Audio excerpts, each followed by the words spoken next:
نور ہوگا، اس لیے ایمان تو پہلے نمبر پر ہے، ایمان تو اصل ہے، وہ آگے آگے ہوگا، اور دائیں جانب اس کے نیک اعمال کا نور ہوگا، یہ اس کے ساتھ ہوگا۔ اور کافر کے سامنے نور نہیں، بس اندھیرا ہے، دائیں طرف بھی اس کے اندھیرا، بائیں طرف تو ویسے ہی تھا ہی اس کے اندھیرا، اندھیرے میں جائے گا کہاں؟ اور منافقین کے ساتھ وہ اندھیرا ہوگا، پہلے تو بہت دور تک ایمان والوں کے ساتھ جائیں گے، آگے جا کر ان کے قدم بوجھل ہو جائیں گے، چل نہیں پائیں گے، ایمان والے تیز تیز آگے چلے جائیں گے، تو یہ منافقین ان کو آواز دیں گے، یہ بھی قرآن پاک میں ہے، آواز لگائیں گے ایمان والوں سے، یوم یقول المنافقون للذین آمنوا انظرونا نقتبس من نورکم، آواز لگائیں گے ایمان والو ٹھہرو ٹھہرو، ہمارا انتظار کر لو، ہم تو اندھیرے میں پھنس گئے، نقتبس من نورکم، تھوڑا سا نور ہم بھی حاصل کر لیں، کچھ تو ہم بھی روشنی میں چلیں۔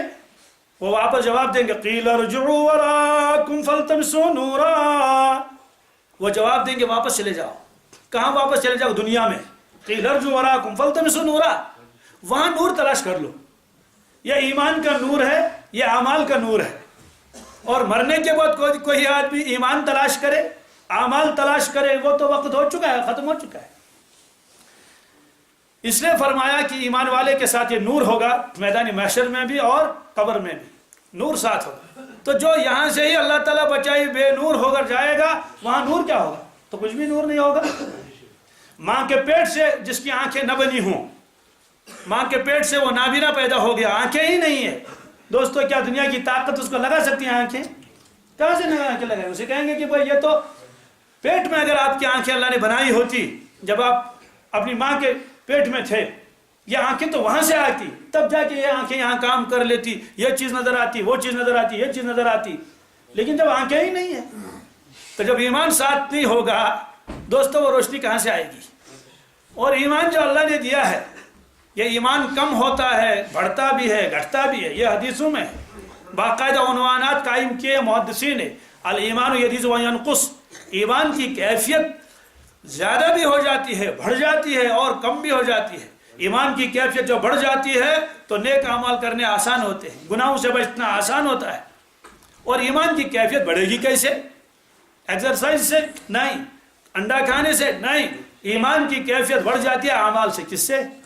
یقین ہونا چاہیے، ایک سبحان اللہ آپ نے پڑھ لیا، یقین جاننا چاہیے میرے ایمان کے اندر اضافہ ہو گیا، ایک الحمدللہ کسی نے پڑھ لیا، یقین رکھنا چاہیے کہ میرے ایمان میں اضافہ ہو گیا، مجھے احساس اس کا ہو یا نہ ہو، ایک سجدہ کیا میرے ایمان میں اضافہ ہوا، اللہ کے نام پر 1 روپے دے دیا میرے ایمان میں اضافہ ہو گیا،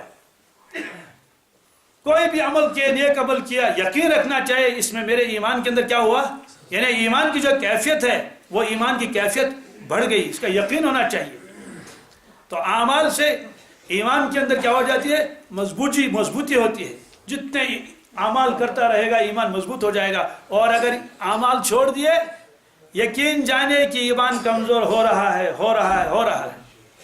بڑھاپا آ گیا اس میں، پھر جب کمزور آدمی ہوتا ہے کسی کا مقابلہ نہیں کر سکتا، بوڑھا آدمی ہے کس کا مقابلہ کرے؟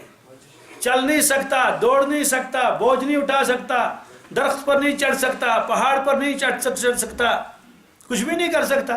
تو جب ایمان کمزور ہو جاتا ہے تو شیطان تو اس کو کھلونا بناتا ہے۔ تو ایمان جو مضبوط ہوتا ہے کس سے؟ اعمال سے۔ اعمال کو معمولی نہیں سمجھنا چاہیے، اعمال کی وجہ سے ایمان میں مضبوطی آتی ہے، اور ایمان جتنا مضبوط ہوتا ہے اور اتنا اعمال کرنا کیا ہو جاتا ہے؟ آسان ہو جاتا ہے۔ تو جس آدمی کو اعمال کرنے مشکل ہیں، اعمال کرنے بہت مشکل ہے، فجر میں اٹھنا مشکل، عشاء کی نماز پڑھنا مشکل، سمجھ لینا چاہے میرا ایمان بہت کمزور ہے، میرا ایمان اگر معلوم ہو گیا میرا ایمان بہت کمزور ہے تو فکر ہونی چاہیے، فکر ہم کو نہیں۔ کیوں؟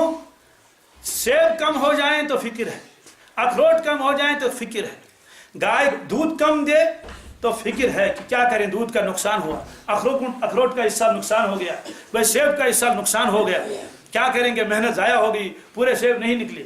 لیکن ایمان جب کم ہو جاتا ہے تو ہم لوگوں کو اس کا فکر نہیں کہ میرا ایمان کیوں کمزور ہو چکا ہے، اگر میری موت ہو جائے تو میں کیا کر لوں گا۔ اس لیے ایمان جب کمزور ہو جاتا ہے اعمال کرنے بھاری ہو جاتے ہیں۔ اس لیے کتابوں میں لکھا ہے ایک آدمی دنیا کے خاطر 18 گھنٹے محنت کر لیتا ہے، کتنے؟